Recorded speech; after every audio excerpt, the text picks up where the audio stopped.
नमस्कार, आदाब, सत श्री अकाल। कैसे हो दोस्तों? उम्मीद करता हूं कि आप सब बढ़िया होंगे, घर पर होंगे और सुरक्षित होंगे।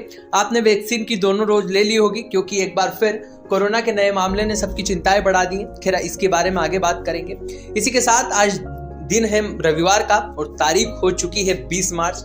देश दुनिया की 25 बड़ी अहम खबरें बताने से पहले मैं आपको बता दूं कि अगर आप भी कोई अच्छा सुविचार लिखते हैं तो मुझे कमेंट बॉक्स में लिखकर जरूर भेजें। अगले वीडियो में आपके नाम के साथ मैं इस सुविचार को पढ़ने वाला हूं। आगे बढ़ते हैं। पहली खबर के बारे में जो हम बात करने वाले हैं वह है रूस और यूक्रेन के बीच चल रही जंग के बीच में जापान के प्रधानमंत्री भारत पहुंचे हैं। अगली खबर, अगर आप पेंशनधारी है तो आपके लिए भी खबर है। इसी के साथ अगर भारत के किसी राज्य में आप नौकरी की तलाश कर रहे हैं तो आपके लिए भी खबर आई है। वहीं जम्मू कश्मीर पहुंचे गृह मंत्री अमित शाह ने एक बड़ा बयान दिया है। वहीं उत्तराखंड के नए मुख्यमंत्री को लेकर देहरादून में बीजेपी का मंथन जारी है। इसी के साथ अगली खबर आ रही है जो आगे मैं आपको बताने जा रहा हूँ। सारी बड़ी और अहम खबरें 25 जानना जरूरी है, लेकिन इससे पहले अगर आप चैनल के साथ नए जुड़े हो तो प्लीज चैनल को सब्सक्राइब करो, बेल आइकन दबाना ना भूलें, ताकि देश दुनिया की बड़ी 25 अहम खबरें आप तक हर दिन के साथ पहुंचती रहे। चलिए दोस्तों, शुरुआत करते हैं। पहली खबर मध्य प्रदेश से आ रही है, जहां पर मुख्यमंत्री शिवराज सिंह चौहान ने बच्चों के कुपोषण को दूर करने के लिए 21 से 27 मार्च तक अभियान चलाने के बारे में कहा है। जी हां, इस अभियान के तहत बच्चों के कुपोषण की स्थिति में सुधार लाने का लक्ष्य रखा गया है। यानी 21 मार्च से 27 मार्च तक यह अभियान चलने वाला है। अगली खबर की ओर बढ़ते हैं। अगली खबर, रूस और यूक्रेन के बीच में चल रही जंग के बीच में प्रधानमंत्री जापान के 2 दिन के लिए भारत के दौरे पर पहुंचे हैं, जहां पर उन्होंने प्रधानमंत्री नरेंद्र मोदी से मुलाकात की है। दोनों प्रधानमंत्रियों के बीच में आर्थिक और सांस्कृतिक संबंधों को बढ़ावा देने को लेकर चर्चा हुई है। जापान के प्रधानमंत्री भारत यात्रा के दौरान लगभग $5 अरब का निवेश करने की घोषणा भी कर सकते हैं। इसी के साथ अगली खबर है, अगर देश में आपको पेंशन मिलती है तो यहाँ खबर आपके लिए जानना जरूरी है। जी हाँ, देश में लाखों पेंशनधारियों के लिए एक बड़ी खुशखबरी सामने आई है। पेंशन रेगुलर यानी PFRDA नेशनल पेंशन सिस्टम के तहत मिनिमम ऑक्सीडाइडेंट रिटर्न करने की लेकर एक बड़ी जानकारी सामने आई है। आइए जानते हैं क्या है ये बात। सरकार ने खास योजना पेंशन फंड के लिए लागू की है। इस स्कीम में डिवाइस करने के लिए साहूकारों को अब रिटर्न नहीं करना होगा और ना इसके लिए आपको सुझाव देने पड़ेंगे। यानी सुझाव मांगती है अगर तो आपको देने पड़ेंगे। यह बात आपको याद रखनी पड़ेगी। इस स्कीम को लेकर पिछले साल ही PFRDA के अध्यक्ष ने बात कही थी। इसके बारे में लगातार मंथन जारी था और इसके बारे में आज यह फैसला लिया गया है। इसी के साथ अगली खबर है, देश में हर दिन के साथ कोरोना के मामलों में भले ही कमी आ रही हो, लेकिन वहीं भारत के पड़ोसी देश चीन में लगातार कोरोना के मामले हर दिन के साथ बढ़ते जा रहे हैं। चीन में 1 साल के बाद वायरस के संक्रमण से 2 लोगों की मौत की जानकारी भी सामने आई है। जनवरी 2021 के बाद में चीन में कोरोना से होने वाली यहां पहली मौत बताई जा रही है। चीन के स्वास्थ्य अधिकारियों के मुताबिक देश में कोरोना वायरस के बेहद संक्रमित ओमिक्रॉन वेरिएंट बड़ी तेजी से आगे बढ़ रहे हैं। इसी के साथ अगली खबर की अगर बात करें तो अगली खबर भारत और ईरान के राजदूत के बीच से निकलकर आ रही है। जी हां, ईरान के राजदूत ने भारत को ऊर्जा जागरूकता के लिए मदद करने की पेशकश करते हुए देश को कच्चा तेल और गैस निर्यात करने के बारे में कहा है। रूस और यूक्रेन युद्ध के बीच में भारत के लिए बहुत अच्छी खबर है। रूस और यूक्रेन के बीच में ईरान के राजदूत अली चेंगू ने कहा है कि अगर भारत अगर हमारे साथ मिलकर रुपए रॉयल व्यापार को फिर से शुरू करना चाहे तो द्विपक्षीय व्यापार $30 अरब तक पहुंच सकता है। चांदले ने कहा है कि ईरान भारत का दूसरा सबसे बड़ा तेल की आपूर्ति करने वाला देश है, लेकिन पूर्व राष्ट्रपति डोनाल्ड ट्रंप द्वारा ईरान पर पाबंदियां लगाने के बाद में भारत को निर्यात रोकना पड़ा था। अब जिसके बाद में अगर ऐसा होता है तो भारत के लिए अब बहुत अच्छी खबर सामने आ रही है। इसी के साथ बढ़ते हैं अगली खबर की ओर। अगली खबर देश के सबसे बड़े सूबे यानी उत्तर प्रदेश से है। जी हां, यूपी में बीजेपी की सरकार जीतने के बाद एक बार फिर सुखदेव भारती समाज पार्टी के चर्चाओं में है। जी हां, होली पर ओम प्रकाश राजभर यानी जो पार्टी के अध्यक्ष हैं वो दिल्ली में गृह मंत्री अमित शाह से मुलाकात करने पहुंचे थे, जिसके बाद में ऐसा माना जा रहा है कि ओम प्रकाश राजभर फिर से बीजेपी की अगुवाई वाली एनडीए सरकार का हिस्सा बन सकते हैं। लेकिन आज उन्होंने जी न्यूज से बात करते हुए इस पर विराम नहीं लगाया है। अब देखना होगा कि क्या राजभर बीजेपी के साथ एक बार फिर आते हैं इसी के साथ अगली खबर है, जी हाँ, अगर आप राजस्थान में सरकारी नौकरी की तलाश कर रहे हैं और आपने 12वीं पास कर ली तो आपके पास सुनहरा मौका है। राजस्थान चयन बोर्ड ने लेब के पदों के लिए एक नोटिफिकेशन जारी किया है। इसमें भर्ती अभियान के तहत लेब में 1012 रिक्त पदों की नियुक्ति की जाएगी। इच्छुक योग्यदार और उम्मीदवार 28 मार्च तक इसको भर सकते हैं, जिसके लेकर वेबसाइट भी सरकार ने जारी कर दी है और यहाँ फॉर्म ऑनलाइन भरे जाएंगे। इसी के साथ अगली खबर है, जी हाँ, पंजाब में मंत्रिमंडल के विस्तार के बाद मुख्यमंत्री बने भगवत मान ने पहली कैबिनेट की बैठक बुलाई है। इस कैबिनेट बैठक में अहम फैसले लिए गए हैं। अगर आप भी पंजाब में रहते हैं तो सरकारी विभाग के लिए 25,000 पदों को लेकर भर्ती निकाली जाएगी। इसको लेकर भगवत मान ने अहम फैसले लिए हैं। पुलिस मुकदमे के तहत 10,000 पदों की शामिल हैं, जबकि अलग अलग जगहों के लिए 15,000 अलग अलग पदों पर भर्ती निकाली जाएगी।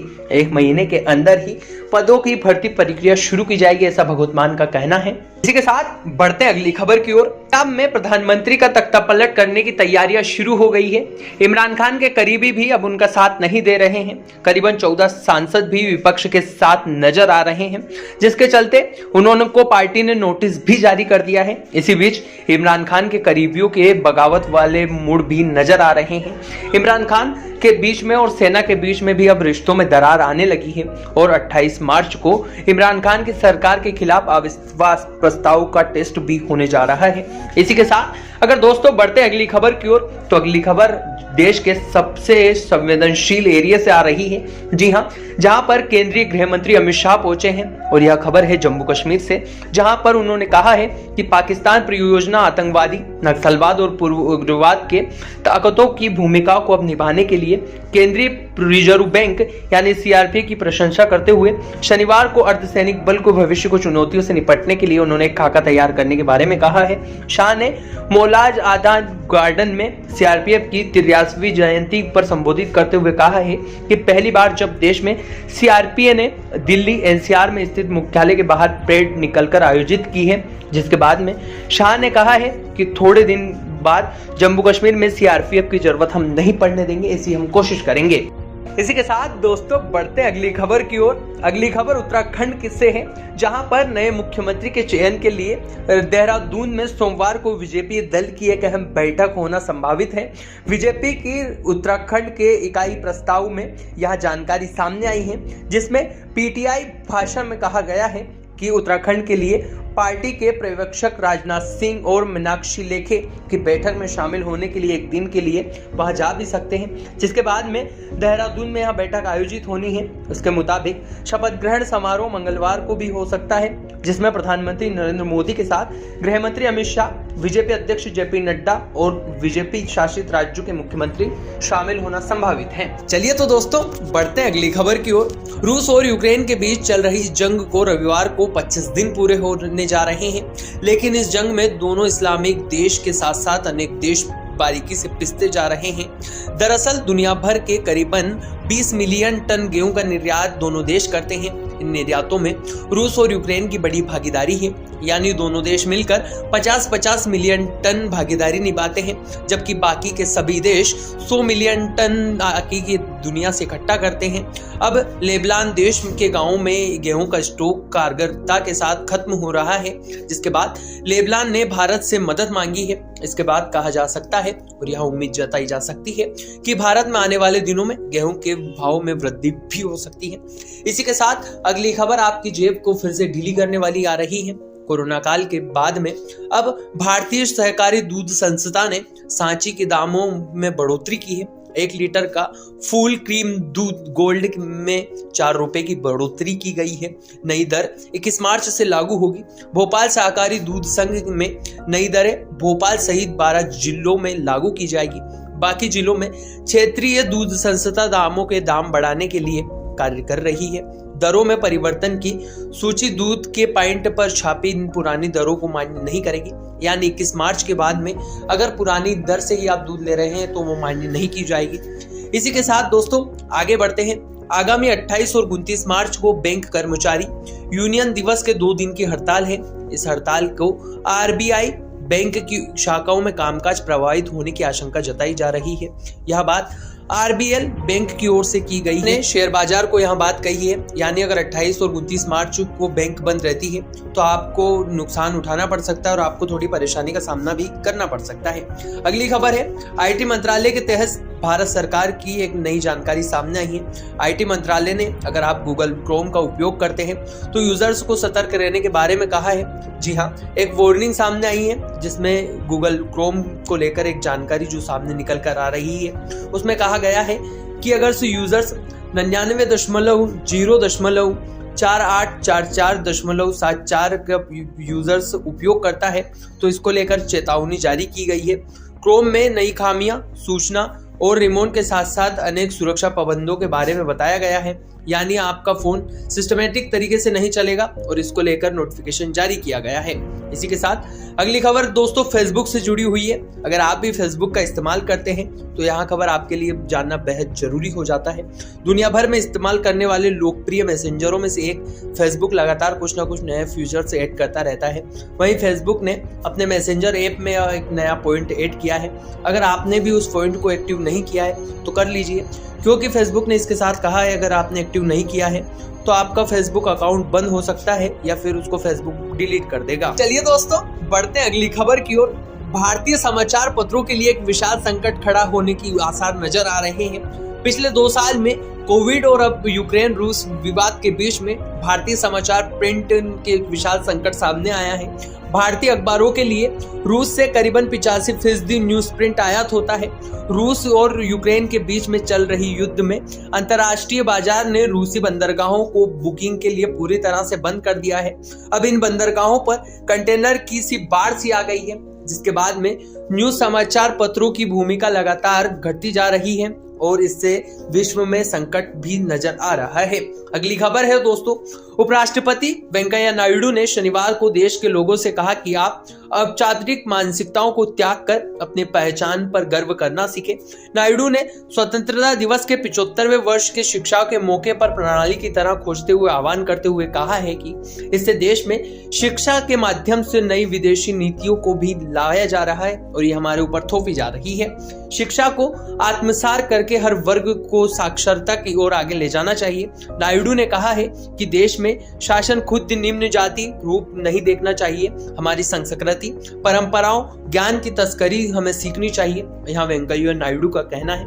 अगली खबर है दोस्तों, अगली खबर है कांग्रेस से। जी हाँ, कांग्रेस के पूर्व अध्यक्ष राहुल गांधी ने खुशहाली को संबोधित करते एक वैश्विक रिपोर्ट के हवाले से शनिवार को सरकार पर निशाना साधा है और कहा है कि संभवतः है कि भारत जैसे शीघ्र और आक्रोश देश शीर्ष स्थान पर पहुंच जाएगा।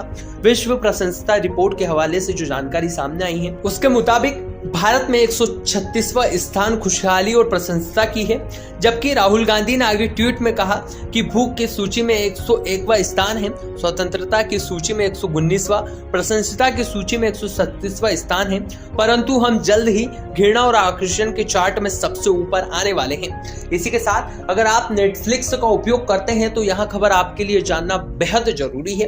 नेटफ्लिक्स ने उन यूजर को नकल कसने के लिए तैयारी कर ली है जो नेटफ्लिक्स अकाउंट के पासवर्ड अपने दोस्त और अपने परिचित लोगों के साथ शेयर करते हैं। अगर आप भी ऐसा करते हैं तो सावधान हो जाइए।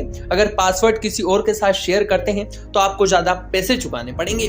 नेटफ्लिक्स पार्टनर्स की मदद से अगर आप दूसरों को मुफ्त OTT प्लेटफॉर्म को मजा देना चाहते हैं, हालांकि अगर आप किसी अपने दोस्त और परिचित के साथ पासवर्ड शेयर करना चाहते हैं तो इसके लिए आपको ज्यादा पैसे खर्च करने पड़ेंगे और यहाँ पैसे खुद आपको ही देने पड़ेंगे। नेटफ्लिक्स ने अब नए नियमों में यह बदलाव किए हैं। इसी के साथ साथ दोस्तों अगली खबर है, प्रधानमंत्री नरेंद्र मोदी ने शनिवार देर रात जापान के समकक्ष की ओर से एक द्वितीय विश्व आर्थिक और सांस्कृतिक संबंधों को मजबूत करने के लिए जापान के प्रधानमंत्री से एक बातचीत की है। उसमें उन्होंने कहा है कि शिखर वार्ता में जापान के प्रधानमंत्री से हमारी मुलाकात हुई। पीएम मोदी ने यूक्रेन के मुद्दे पर जापान के प्रधानमंत्री से बात की है। जापान के साथ मिलकर भारत प्रयासों और युद्ध विराम की ओर भी आगे जा सकता है, यहाँ भी प्रधानमंत्री नरेंद्र मोदी ने कहा है। इसी के साथ दोस्तों बढ़ते हैं अगली खबर की ओर। उत्तर प्रदेश के मुख्यमंत्री योगी आदित्यनाथ ने आरएसएस के प्रमुख मोहन भागवत से मुलाकात की है। योगी आदित्यनाथ और संघ प्रमुख के बीच में लगभग 40 मिनट की मुलाकात चली है। सूत्रों की माने तो योगी आदित्यनाथ ने संघ प्रमुख मोहन भागवत को शपथ ग्रहण में आने का भी निमंत्रण दिया है। बता दें कि आरएसएस प्रमुख मोहन भागवत 4 दिन के यानी 19 मार्च से लेकर 22 मार्च तक गोरखपुर पहुंचे हैं, जहां सीएम योगी आदित्यनाथ भी होली के कार्यक्रम में मौजूद थे। वहीं पर संघ के अलग अलग कार्यक्रमों में भी मोहन भागवत हिस्सा लेंगे और वहां 22 मार्च तक वहीं रहने वाले हैं, जिसके बाद में इनकी यह मुलाकात राजनीतिक मायने भी बता रही है और कई सारे राजनीतिक मायने भी लोग अलग अलग तरीके से निकाल रहे हैं। इसके बाद में दोस्तों अगली खबर है, केंद्र सरकार ने गंगा नदी से गंदे पानी की कमाई करने के लिए योजना बना ली है। जल्द ही सरकार सीवेज उपचारिक पाइपलाइन का उद्घाटन करने जा रही है। इंडियन ऑयल कॉर्पोरेशन लिमिटेड को जल्द ही बिकने वाला शुरू किया जाएगा। गंगा तट पर रोजाना 12 लाख लीटर सिविल पानी बेचा जाएगा। स्वच्छ गंगा मिशन के तहत महानिदेशक अशोक कुमार का कहना है कि हर महीने ODSN के इस पानी की आपूर्ति शुरू करने के लिए औपचारिक पानी की बिक्री शुरू की जाएगी। वहीं दोस्तों अगली खबर है, कोविड-19 से मौत पर मुआवजे को लेकर बवाल शुरू हो गया है। इसके भुगतान के लिए 4 हफ्ते की समय सीमा को निर्धारित करने के लिए सुप्रीम कोर्ट में एक दायर याचिका की गई है। अभिवक्ता गोविंद कुमार की ओर से यहां दायर की गई याचिका में अलग अलग बातें सामने आ रही है। उन्होंने कहा है कि किसी बाहरी सीमा के अनुग्रह राशि भुगतान करना अनुवंशिक है। उन्होंने कहा है कि अदालत में एक सीमा निर्धारित करके आग्रह किया जाना चाहिए, जिसमें मरने वाले लोगों को और अधिकारियों को कोविड-19 का मृत्यु माप जल्दी दिया जाना चाहिए। और इसको लेकर कोविड-19 में मरने वाले लोगों को अधिकारियों को जल्द ही संपर्क करना चाहिए और उनको पैसे टाइम से देना चाहिए।